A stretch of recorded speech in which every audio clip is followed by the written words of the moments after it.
구약의 말씀은 잠언 1장 23절에서 31절입니다. 나의 책망을 듣고 돌이키라. 보라, 내가 나의 영을 너희에게 부어주며 내 말을 너희에게 보이리라. 내가 불렀으나 너희가 듣기 싫어하였고 내가 손을 폈으나 돌아보는 자가 없었고 도리어 나의 모든 교훈을 멸시하며 나의 책망을 받지 아니하였은즉 너희가 재앙을 만날 때에 내가 웃을 것이며 너희에게 두려움이 임할 때에 내가 비웃으리라. 너희의 두려움이 광풍같이 임하겠고 너희의 재앙이 폭풍같이 이르겠고 너희에게 근심과 슬픔이 임하리니 그때 너희가 나를 부르리라. 그래도 내가 대답하지 아니하겠고 부지런히 나를 찾으리라. 그래도 나를 만나지 못하리니 대저 너희가 지식을 미워하며 여호와 경외하기를 즐거워하지 아니하며 나의 교훈을 받지 아니하고 나의 모든 책망을 없인 여겼음이니라. 그러므로 자기 행위의 열매를 먹으며 자기 꾀에 배 부르리라. 아멘. 서신서의 말씀은 야고보서 3장 8절에서 12절입니다. 혀는 능히 길들일 사람이 없나니 쉬지 아니하는 악이요 죽이는 독이 가득한 것이라. 이것으로 우리가 주 아버지를 찬송하고 또 이것으로 하나님의 형상대로 지음을 받은 사람을 저주하나니 한 입에서 찬송과 저주가 나오는도다. 내 형제들아, 이것이 마땅하지 아니하니라. 샘이 한 구멍으로 어찌 단물과 쓴물을 내겠느냐. 내 형제들아, 어찌 무화과 나무가 감람 열매를 포도나무가 무화과를 맺겠느냐. 이와 같이 짠물이 단물을 내지 못하느니라. 아멘. 복음서의 말씀 마가복음 8장 27절에서 37절입니다. 예수와 제자들이 빌립보 가이사랴 여러 마을로 나가실새 길에서 제자들에게 물어 이르시되 사람들이 나를 누구라고 하느냐. 제자들이 여짜와 이르되 세례 요한이라 하고 더러는 엘리야 더러는 선지자 중에 하나라 하나이다. 또 물으시되 너희는 나를 누구라 하느냐. 베드로가 대답하여 이르되 주는 그리스도 신이이다 하매 이에 자기의 일을 아무에게도 말하지 말라 경고하시고 인자가 많은 고난을 받고 장로들과 대제사장들과 서기관들에게 버림받아 죽임을 당하고 사흘 만에 살아나야 할 것을 비로소 그들에게 가르치시되 드러내놓고 이 말씀을 하시니 베드로가 예수를 붙들고 항변하매 예수께서 돌이키사 제자들을 보시며 베드로를 꾸짖어 이르시되 사탄아 내 뒤로 물러가라. 내가 하나님의 일을 생각하지 아니하고 도리어 사람의 일을 생각하는도다 하시고 무리와 제자들을 불러 이르시되 누구든지 나를 따라오려거든 자기를 부인하고 자기 십자가를 지고 나를 따를 것이니라. 누구든지 자기 목숨을 구원하고자 하면 잃을 것이요 누구든지 나와 복음을 위하여 자기 목숨을 잃으면 구원하리라. 사람이 만일 온 천하를 얻고도 자기 목숨을 잃으면 무엇이 유익하리요. 사람이 무엇을 주고 자기 목숨과 바꾸겠느냐. 아멘. 주님의 말씀입니다. 논어에 보면 옹야편에 이런 가르침이 있습니다. 자왈 중인 이상 가이어 상야 중인 이하 불가이어 상야. 자왈 즉 공자께서 이르시기를 중간 이상 수준의 사람에게는 심오한 것을 말해줄 수 있으나 중간 이하 수준의 사람에게는 심오한 것을 말해줄 수 없다. 그런 뜻입니다. 사람이 자기 느낌이나 생각을 타인에게 전하는 수단으로 쓰는 것 중에 하나가 말입니다. 따라서 이 말은 말 그 자체의 목적이 있는 것이 아니고 그 말을 통해서 자신의 느낌, 말씀이나 생각을 전하는 것, 거기에 목적이 있습니다. 그런데 공자의 가르침에 따르면 귀한 말일수록 상대를 가려서 하라. 들을 준비가 되어 있지 않은 사람에게 심오한 수준의 말을 하는 것이 마땅하지 않다는 가르침입니다. 사람의 모든 언어 생활에는 가치와 품격이라는 것이 존재하는데, 말을 하는 사람의 입장에서는 내 말에서 가치와 품격이 우러나야 될 것이고, 말을 듣는 사람의 입장에서는 그 가치와 품격이 담긴 말을 가려 들을 수 있는 귀가 있어야 되겠습니다. 오늘 성서일과는 바로 그 말과 들을 귀에 관한 말씀들입니다. 구약성경에서 잠언 기자는 내가 불렀으나 너희가 듣기 싫어하였고 내가 손을 폈으나 돌아보는 자가 없었고 도리어 나의 모든 교훈을 멸시하며 나의 책망을 받지 아니하였은즉 너희가 재앙을 만날 때 내가 웃을 것이며 너희에게 두려움이 임할 때 내가 비웃으리라 라고 경고합니다. 들음으로부터 돌이킴이 가능한 것이라면 하나님의 교훈을 듣기 싫어한 이들은 듣기 싫어하는 그 마음 때문에 돌이킴이 불가능한 사람들이다, 이렇게 말할 수 있겠습니다. 서신서에서 사도 야고보는 샘이 한 구멍으로 어찌 단물과 쓴물을 내겠느냐라면서 말의 원천인 마음이 예수 그리스도로 채워지면 그에 따라 말도 바뀌어야 될 것을 역설합니다. 그러나 그 마음이 그리스도로 채워지지 않고 따라서 그 말이 쓴물과 같은 말이 되었을 때 그의 말은 불의 세계가 되고 만다. 사도 야고보는 그렇게 말씀합니다. 그래서 그의 혀는 온몸을 더럽히고 삶의 수레바퀴를 불사르고 만다는 겁니다. 복음서에서 베드로는 예수님께로부터 사탄아 내 뒤로 물러가라. 네가 사람의 일을 하나님의 일을 생각하지 아니하고 도리어 사람의 일을 생각하는도다 라면서 꾸중을 듣습니다. 베드로가 하나님의 일을 생각하지 아니하고 도리어 사람의 일을 생각한 것은 필경 평소에 주님의 말씀을 경청하지 않았거나 혹은 그 말씀을 마음에 두지 않고 그냥 자기 생각에 몰두해 있었기 때문입니다. 그 결과로 베드로의 혀는 불의 세계가 될 수밖에 없었고 베드로의 말은 공생의 초기에 예수님을 유혹했던 사탄의 그 말을 닮아버리고 맙니다.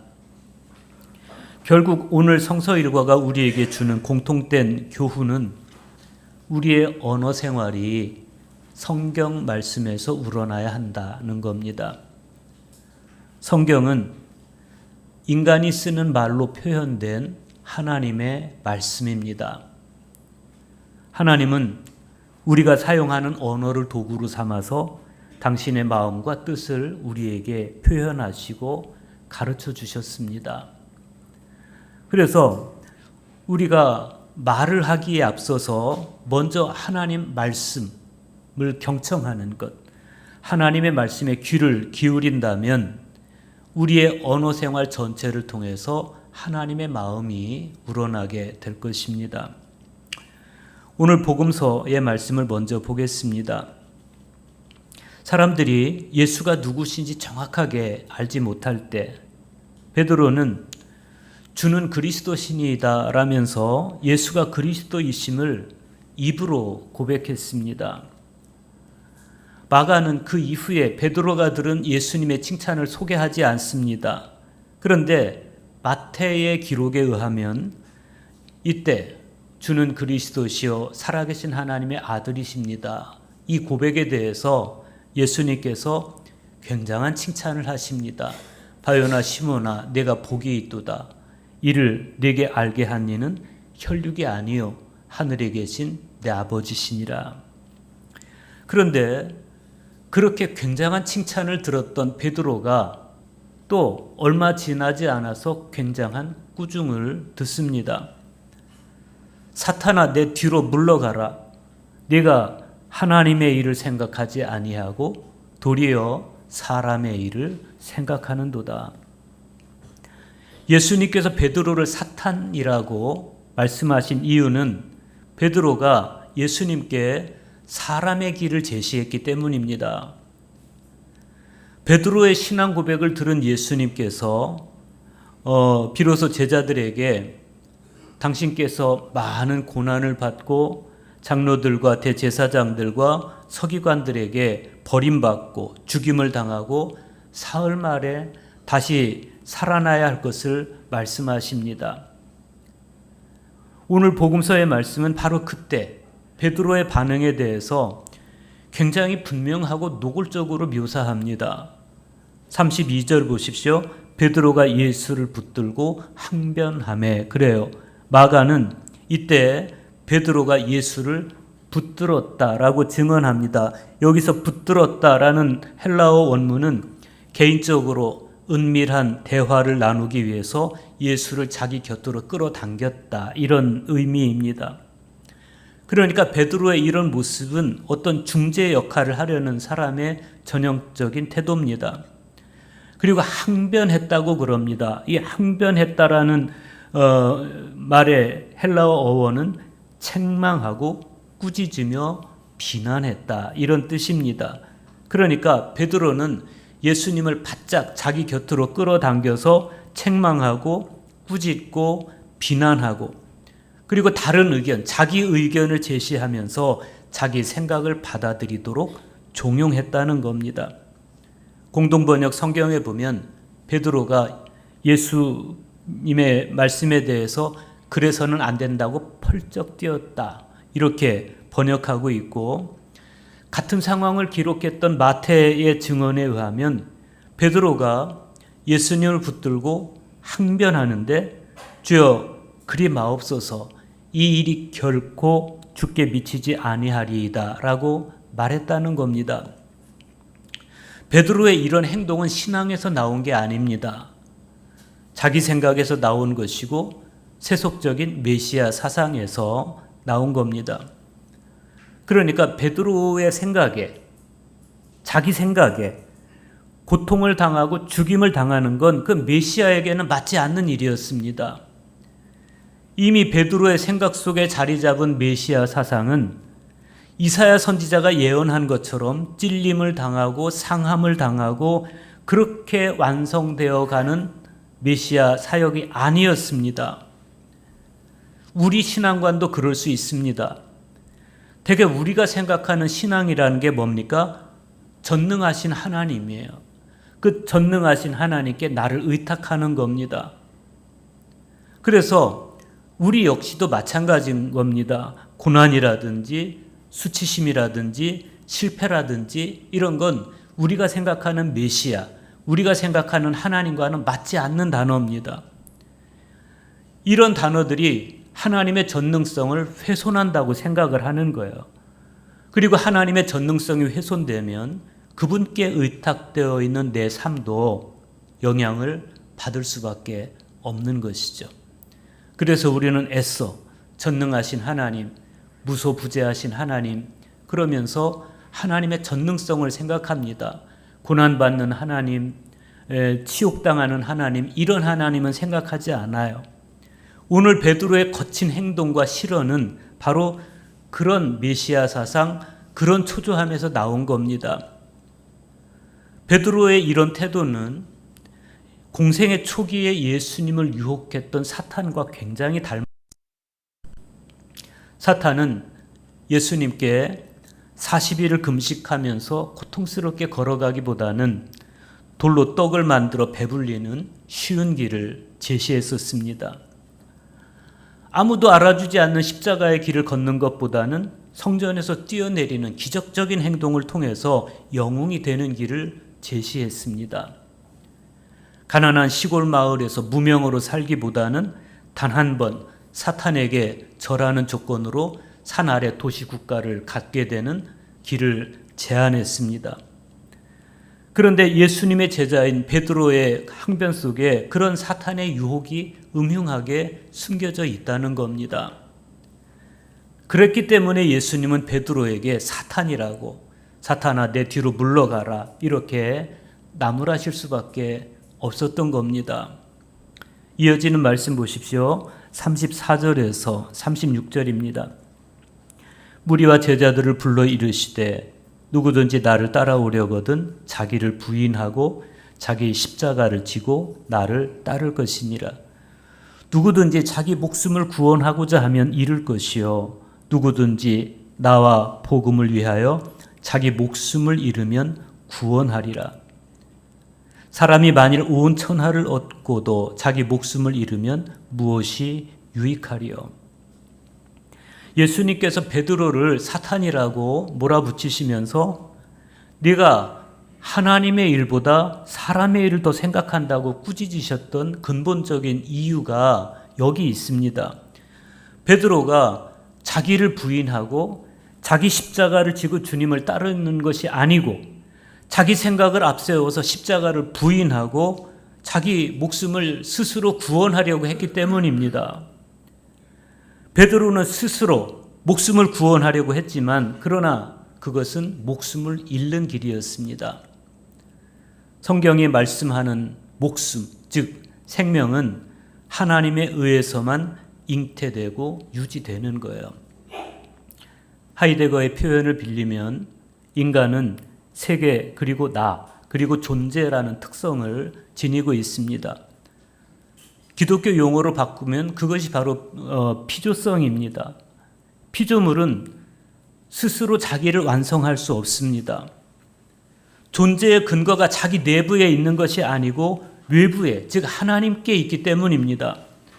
그래서 목숨을 얻는다고 할 때 그 목숨을 얻는 건 생명의 주인이신 하나님과 하나 되는 것, 즉 하나님 안에 거하는 것을 의미하는 거예요. 그것이 바로 구원입니다. 그런데 베드로가 자기 생각에 겨워서 십자가를 부인하고 예수님께서 가시려는 십자가의 길을 막으려고 한 거예요. 베드로가 왜 그런 유혹에 자기의 행동과 언어를 내어주게 되었을까? 우리가 이 지점에서 오늘 구약 성경의 말씀을 좀 생각해 볼 필요가 있겠습니다. 잠언 1장 23절에서 26절 보십시오. 나의 책망을 듣고 돌이키라. 보라, 내가 나의 영을 너희에게 부어주며 내 말을 너희에게 보이리라. 내가 불렀으나 너희가 듣기 싫어하였고 내가 손을 폈으나 돌아보는 자가 없었고 도리어 나의 모든 교훈을 멸시하며 나의 책망을 받지 아니하였은즉 너희가 재앙을 만날 때 내가 웃을 것이며 너희에게 두려움이 임할 때 내가 비웃으리라. 시간과 공간을 불문하고 하나님의 말씀은 어제나 오늘이나 영원토록 동일합니다. 왜 그렇습니까? 동서고금을 막론하고 사람들이 처해 있는 영적 상황이 같기 때문에 그렇습니다. 그런데 대개 사람들이 처해 있는 영적 상황이라는 것이 하나님 마음과 달라요. 오늘 복음서에서 나타나는 것처럼 베드로의 마음과 예수님의 마음이 다른 것처럼 구약시대 하나님께서 끊임없이 당신의 사람들을 불렀지만 그러나 듣기 싫어했습니다. 주님이 손을 펼치셔도 보는 사람이 없었습니다. 주님의 교훈을 멸시했습니다. 주님의 책망을 받지 않았습니다. 그랬기 때문에 하나님께서는 그들에게 당신의 생명을 주실 수가 없었습니다. 그런 사람들에게 주님은 너희는 내 양이 아니므로 내 말을 듣지 않는다고 말씀을 하셨던 거예요. 하나님께서는 당신의 영을 사람들에게 부어주시고 당신의 말씀을 깨닫게 해주겠다 이렇게 약속하시는데 그러나 사람들은 하나님의 말씀을 들으려고도 하지 않고 하나님께서 손을 내밀으셔도 아랑곳하지 않아요. 이게 모든 사람이 처해 있는 영적 상황이라는 겁니다. 잠언 기자는 29절과 30절에서도 대저 너희가 지식을 미워하며 여호와 경외하기를 즐거워하지 아니하며 나의 교훈을 받지 아니하고 나의 모든 책망을 업신여겼음이니라 라고 속상해합니다. 그 결과가 뭡니까? 잠언 기자는 이렇게 말합니다. 그러므로 자기 행위의 열매를 먹으며 자기 꾀에 배부르리라. 오늘 우리는 어떤 삶을 살고 있는 것일까? 하나님의 지식을 사랑하고 하나님의 말씀을 경청하고 하나님의 언어로 살아가는 사람일까? 아니면 하나님의 지식에는 관심이 없고 하나님의 말씀을 듣기 싫어하고 내 행위의 열매를 먹고 내 꾀에 배부른 삶을 살아가는 것일까? 토마스 아켄피스는 그리스도를 본받아에서 이렇게 당부합니다. 우리는 성경에서 아름다운 구절이 아니라 하나님의 음성을 들어야 합니다. 우리는 성경을 읽을 때 그 성경을 기록하게 하신 성령의 도우심을 받아 읽어야 합니다. 누가 이것을 썼느냐를 따질 것이 아니라 무엇이 쓰여 있느냐에 신경을 써야 합니다. 내 인생과 내 말은 지나가 버리고 말지만 우리의 하나님의 말씀은 영원히 남습니다. 베드로는 주는 그리스도신이다 라고 그토록 분명한 신앙 고백을 주님께 드렸지만 그러나 주님의 그 칭찬의 여운이 채 사라지기도 전에 다시 그 신앙 고백을 무색하게 하는 말을 하고 주님께 꾸중을 듣습니다. 왜 그렇습니까? 말씀은 말씀이고 자기는 자기이기 때문에 그런 음성을 듣 말씀에서 진리를 찾지 못 마음의 문제였습니다. 어리석은 자의 특징은 마음에 하나님 두기를 싫어한다는 겁니다. 사도 바울이 로마서 1장 28절에서 한 이야기예요. 우리가 기억해야 될 것이 있습니다. 말이 있기 전에 그 원천으로서의 마음이 먼저 있다는 거예요. 오늘 서신서의 말씀을 보면 그 말의 원천으로서의 마음에 관한 이야기를 합니다. 야고보서 3장 9절에서 12절 보십시오. 이것으로 우리가 주 하나님을 찬송하고 주 아버지를 찬송하고 또 이것으로 하나님의 형상대로 지음을 받은 사람을 저주하나니 한 입에서 찬송과 저주가 나오는도다. 내 형제들아 이것이 마땅하지 아니하니라. 샘이 한 구멍으로 어찌 단물과 쓴물을 내겠느냐. 내 형제들아 어찌 무화과 나무가 감람나무를 포도나무가 무화과를 맺겠느냐. 이와 같이 짠 물이 단물을 내지 못하느니라. 찬송과 저주, 단물과 쓴물, 감람나무와 무화과 열매, 짠물과 단물의 공통점은 원천이 있다는 겁니다. 그 원천은 마음을 이야기하는 겁니다. 그런데 하나의 마음에서 찬송이 나오는가 하면 저주도 나오는 것을 보면서 야고보 사도는 내 형제들아 이게 마땅치 않다 이렇게 말하는 거예요. 샘이 한 구멍으로 어디 짠물과 단물과 쓴물을 낼 수 있느냐는 겁니다. 주는 그리스도십니다 라고 고백했던 그 입에서 어떻게 주님 그러면 안 됩니다 라는 말이 나올 수 있느냐는 이야기입니다. 그럴 수 없는 것인데 베드로는 조금 전에 주는 그리스도신이다 라고 했다가 바로 이어서 예수님을 붙들고 항변하면서 주님 그런 일이 있으면 안 됩니다 라고 십자가의 길을 막는 겁니다. 그래서 주님은 사탄이라는 겁니다. 왜 이런 일이 일어납니까? 그 자기 생각의 원천, 자기 행동의 원천, 자기 말의 원천인 마음을 말씀으로 지켜내지를 못한 겁니다. 그러니 살그머니 다가온 사탄에게 마음을 내어주고 만 거예요. 옛 교부들은 그래서 마음을 굉장히 중요하게 생각했고 살그머니 스며든 상념을 주의하라 라고 가르쳐 줬어요. 우리의 마음은 끊임없이 상념들이 스며들고 장악하려고 합니다. 그러나 성경은 우리에게 끊임없이 말씀합니다. 내 마음으로 나의 명령을 지키라. 내 말을 내 마음에 두라. 잠언 4장 4절이죠. 그것을 내 눈에서 떠나게 하지 말며 내 마음속에 지키라. 그러니까 말씀을 눈에서 떠나게 하지 말라는 겁니다. 마음으로 지키라는 겁니다. 잠언 4장 21절의 말씀입니다.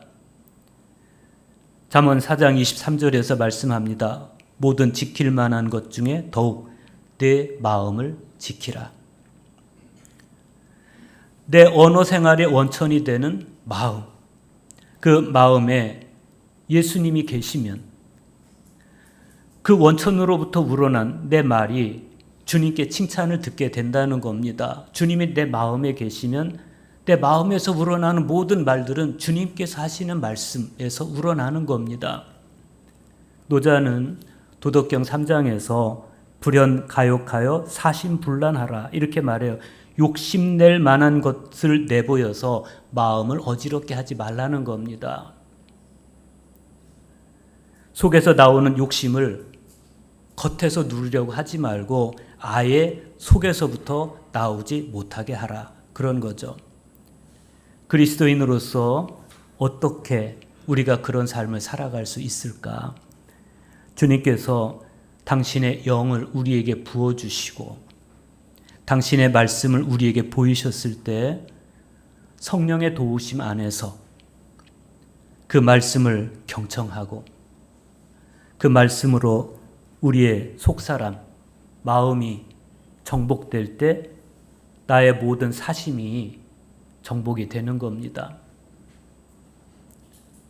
사도 바울은 빌립보서 2장 5절에서 그리스도 예수의 마음을 품을 것을 당부합니다.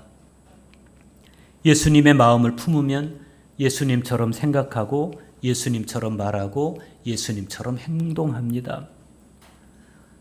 왜 예수님의 말씀이 은혜롭습니까? 예수님 마음이 은혜롭기 때문입니다. 왜 예수님 말씀이 온유합니까? 예수님 마음이 온유하기 때문입니다. 왜 예수님의 말씀이 겸손합니까? 예수님의 마음이 겸손하기 때문입니다. 그래서 내 마음의 원천인, 내 언어의 원천인 내 마음이 예수님 같아지면 우리의 언어도 예수님 같아진다. 그러면 우리의 행동도 우리의 생각도 예수님 같아진다. 예수님 말씀을 경청하려면 먼저 예수님을 사랑해야 됩니다. 우리가 누군가를 사랑하기 시작하면 그 사람의 모든 것이 다 사랑스러워집니다. 그의 말도 사랑스럽고 그의 글도 사랑스럽고 그의 작품도 사랑스럽고 그의 세계 전체가 다 사랑스러워집니다. 그래서 그의 말을 경청하게 되는 거예요. 독일의 신학자인 폴 틸리는 사랑의 첫째 의무는 듣는 것이라고 했습니다. 그렇다면 우리가 주님을 사랑한다면 그 사랑의 첫째 의무는 듣는 거예요. 주님의 말씀을 경청하는 것. 우리가 예수님을 사랑하고 예수님을 사랑해서 예수님의 말씀을 경청할 때 그 말씀에 의해서 내 마음이 지켜지기 시작하는 것이고 우리의 언어는 예수님 같아지는 것입니다. 오늘 응송의 말씀 시편 19편 8절에 보면 시인이 이렇게 고백합니다. 여호와의 교훈은 정직하여 마음을 기쁘게 하고 여호와의 계명은 순결하여 눈을 밝게 하시도다. 여호와의 계명이 정직해서 내 마음을 기쁘게 한다면 우리는 항상 주님의 교훈으로 우리 마음을 기쁘게 해야 됩니다. 주님의 계명이 순결한 것이라면 우리는 그 계명을 받아들여서 우리의 눈을 밝게 해야 됩니다. 주님의 정직한 말씀으로 내 마음이 기뻐지고 주님의 순결한 말씀으로 내 눈이 밝아지면 우리의 언어도 정직함과 순결함 속에서 기쁘고 밝은 언어로 채워질 것입니다. 컵에 담긴 물과 그 물을 담고 있는 컵이 하나는 아니지만 그러나 서로 떨어질 수 없는 것이듯이 주님의 말씀과 그 주님의 말씀을 머금고 있는 우리 마음도 서로 떨어지지 않고 항상 하나이기를 바랍니다. 그래서 우리의 언어 생활에서 그리스도의 향기가 우러나고 그 향기를 통해서 우리 살아가는 세상이 그리스도의 생명으로 그리스도의 사랑으로 채워지게 되기를 간절히 축복합니다.